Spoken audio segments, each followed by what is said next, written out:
An influx of players is bound to be on the horizon. Today on New Dice, I want to talk about accepting people in and maybe some things we've forgotten about as experienced players and GMs that need to be remembered as the new players come in to join this awesome hobby. Again, thanks for checking out New Dice. Means a lot.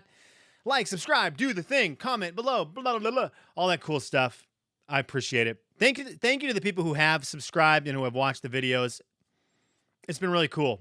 It's been really cool to do that, to see that, to be part of that. I'm new to it, so it's exciting. Okay, why are there new players coming? Let's talk about that real quick. Then let's get 5 things from my experience as a new player that I think were very important for my beginning experience at the table, that maybe things you just don't think about anymore as an experienced GM or player that we're going to need to remember the next couple of months. Here's the thing. D&D is going to get new players. I say D&D, and I mean D&D, because that is where I believe the real jumping in point into the TTRPG hobby is. Like it or not, that's where it is. I talk about it every episode. I'm not a hater of D&D.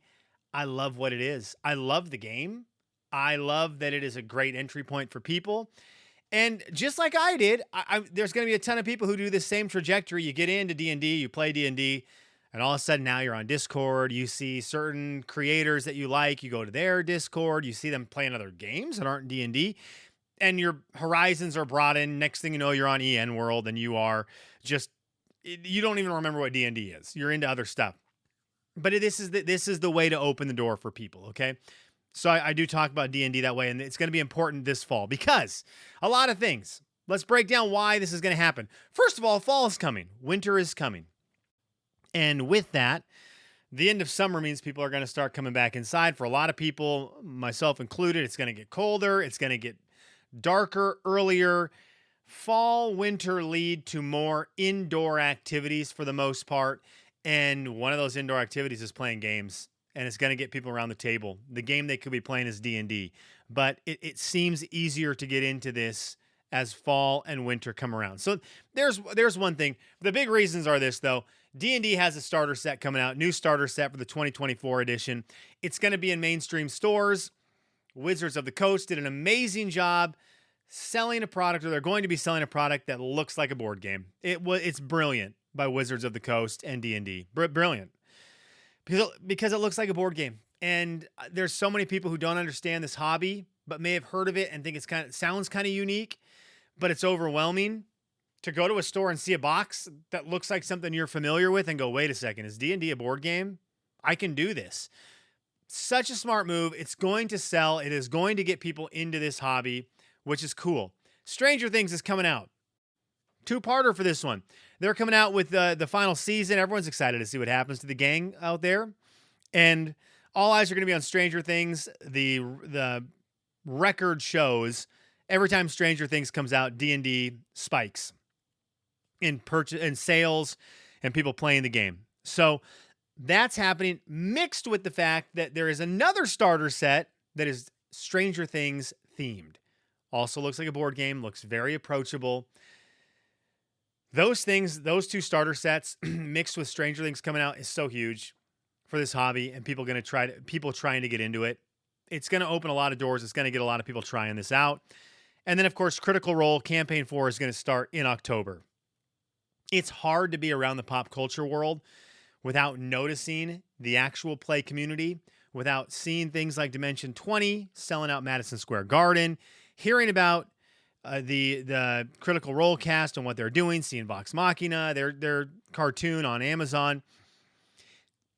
And you may have heard of this over the past many years. Well, guess what? October 2nd, a new campaign starts. And there is going to be a lot of hubbub around this. There's going to be a lot of press around this. A starting spot, an entry point for people to maybe start listening to something that's foreign to them but sounds cool. They're going to hear people playing D&D. It's going to lead to people playing D&D. These are all factors that are happening this fall. So new players are coming. How do we prepare ourselves? How do we reset our brains from experienced GMs, experienced players to welcome in new players, remembering Way back when you fell in love with this hobby, what did you need? From a new player and someone who is a beyond raw GM, who's GM'd this many-ish games, what kind of insight do I have on it? I think it's kind of important because it's from a new lens. 5 things to remember from me. I would love to see in the comments below from new players or GMs who have been hanging with new players, players who have been playing with new players, what things happen at your table for the new players that were important that we're not thinking of. All right, here's 5 from me. Number 1, include everyone. Include everyone. Seems easy, needs to be reminded. Got to go with my guy Terry back in Spokane, Washington, when I had my first experience playing D&D at a really fun table. Terry made the table feel comfortable by including everybody. There was, and we all have this person at our table, and it may be you and it may be me, who's been at the table for a long time, and they demand presence. They demand decision-making. They're loud. They get involved in everything. They want, excuse me, they want to kind of run the show. They are going to be around, okay? They are going to be at your table. They are going to be dominating. If you're a new player at that table, that is very intimidating. That's very hard to break through. You're uncomfortable. You don't know what you're doing, and there's someone at the table who seems to be doing everything. It's going to be hard just to like chime in and be like, I want to do this. Like, you don't want to step on toes. So as the GM, and even as other players, include everyone. GM, you've got to share that spotlight. It's got to go to the new player. They may not have anything. They may not feel comfortable really adding in, but it is your job to make sure that they are presented with opportunities. Maybe little things, right? When a little thing comes up that's going to be a really easy solution, always go to the new player. Okay? Your player who takes over is going to be there for your big problems. Go to those new players. Let them make little decisions. That's kind of cool. New play or players at the table, reach out in character. Reach out to the other players. Hey, what would your character like to do with me here? I'm going to open the door. What would your character like to do? Invite them in to feel like they can help make decisions. That is how you're going to break new players into making themselves feel comfortable at the table. Number 2, I think we forget about this. I was looking for like my normal D20, and I like weirdly have my Dungeon Crawl Classic Weird Dice set, and this is like a D, I don't know, what is it? A D30. I could only find this like little small D20 by my table. Where are my D20s? We've rolled a lot of them as experienced players, experienced GMs. You've rolled a lot of D20s. You've seen a lot of nat 20s. Celebrate them. Remember, it's cool to roll a nat 20. Celebrate wins. Celebrate big ones. Celebrate small ones. When something happens that is even a little bit cool, and it is maybe someone rolled a D20 on something kind of dumb, you'd normally just move on. Get loud. Clap a little bit. Get excited. Celebrate the wins, okay? This builds confidence. When someone feels the energy of a little win, celebrate it in a big way, it builds confidence, okay? It immediately feels inviting. It immediately feels positive. Celebrate big wins, celebrate little wins, and then make a big deal of big fails, right? Someone rolls that nat 1. Oh my gosh, the world has ended.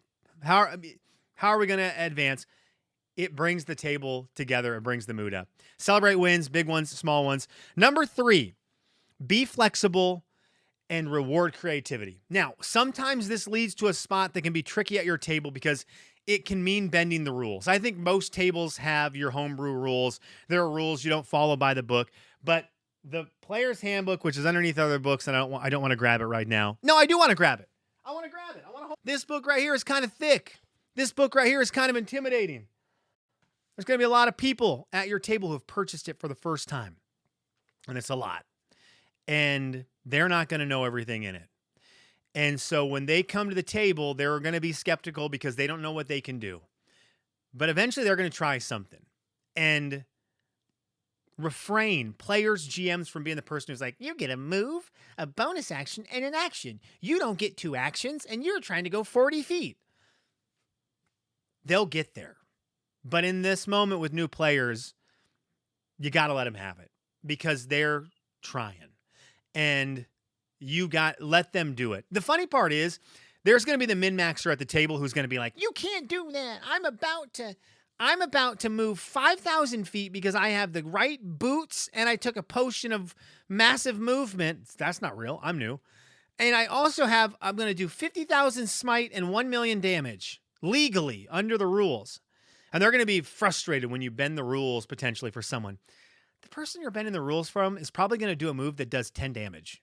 Okay?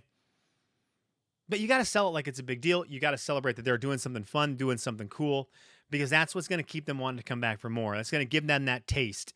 And then as you're flexible, as you kind of fudge the rules a little bit, you can explain to them after, like, hey, just so you know, like, it's a movement, it's a bonus action, it's an action, right? Here is how traps work. Here's how the rolls work for this. And you can kind of explain rules as you go, maybe after the fact, in a gentle way. They're going to want to know the rules. But to start with, let them be creative. Let people do stuff that might not be by the book, because it's going to promote them coming back and wanting to do it more. It's also going to promote them to do more. If you let them do stuff, they're going to get more comfortable. Comfort is a big word right now. And it's going to make them get involved more and more easily. Okay, number 4, keep the game moving. Not like I'm doing with this video as I'm slugging through it. Keep the game moving. I think for the most part, this could be at any table, but I think you need to focus on it with new players coming around. There can be times, and I'm sure you've been at your table, where there is an option coming up and you have your table talk for an hour about how they're going to infiltrate a castle, right? Or how they're going to attack a bad guy. And this can be really fun at an experienced table with people who have played a lot. And, sometimes it can't, even for experienced people. and you just let the table talk for way too long. Can't do that with new players. They are going to feel very uncomfortable, another buzzword. They're not going to feel like it's fun. It's going to feel overwhelming. It's going to be like, what are we doing? Why have we stopped? What's happening? As the GM, you got to keep things moving. You've got to throw stuff at the players. You've got to give them opportunity to progress. And if that means railroading a little bit in terms of, I wanted you guys to figure this out, this little puzzle, but you didn't figure it out, I'm just going to throw you the answer because I can't let you guys spin your tires for more than 5-10 minutes. We got to keep going. This is a good time to keep the game moving. Eventually, down the road, this person's been playing at your table for a while. You can slow things down. They can take more time to think of things. But when this is new, keep the game moving, keep the pace going. And it's okay to push forward by throwing an NPC in who opens the door that they've been working on for 30 minutes. Some NPC just runs their cart through it and, it's open now. Okay, where are we going next? Number 5, you've got to address voices. This has got to be addressed before the game starts. This, for me as a player, when I first started a few years ago, this was terrifying to me. I'd watched Critical Role. I'd listened to the Adventure Zone. I just did this weird butterfly thing with my hands. Why? I don't know. But I heard the voices. I saw how cool it sounded. And I sat down at the table and I was like, I don't know how to do a voice. A voice. My character is mute. And that's how I felt because I didn't know. Talk to new players about voices. They don't have to do them. There's a lot of different ways to approach this. They can try a voice. Totally cool. Make sure they know you can use your own voice if you want. Talk normal. However you talk. You walk into the tavern. The bartender comes up. What are you guys doing here? We're here investigating the murder of the mayor's wife. We heard that maybe there were some shady people who came in this building last night dressed in red robes. Did that happen? I used my own voice, and that was it. But there's another thing I think you need to remind your players they can do because it can be comfortable for new players. Bartender walks over to your character, Jimmy, new player Jimmy. He walks over to your character, not anyone else's, your character, include everyone. And he says, what are you lot doing here? Listen to my great voices. What are you lot doing here? And Jimmy freezes, but you've reminded him before the game he doesn't have to do a character voice. He doesn't have to do his own voice because Jimmy can say, okay, I want to tell the bartender that we're in town. We are here because we're trying to figure out and solve this murder of the mayor, the mayor's wife. They also murdered my voice right there. They murdered the mayor's wife. We heard there was like maybe some seedy individuals. We're looking for guys who maybe were here last night dressed in red robes. Did you see, like, we want to know if he saw them. There was no real script of words there. It was him relaying to you, the GM, what he wanted his character to say. And that's got to be great. And that's got to be an option because they may not know that is a thing you do. And then you get right back into that amazing bartender character voice. All right, I saw him last night. I don't even know. What is that voice? Not great, Adam. But let them know the voices don't need to be like the ones they've heard at other games. Maybe they've seen on TV, on YouTube.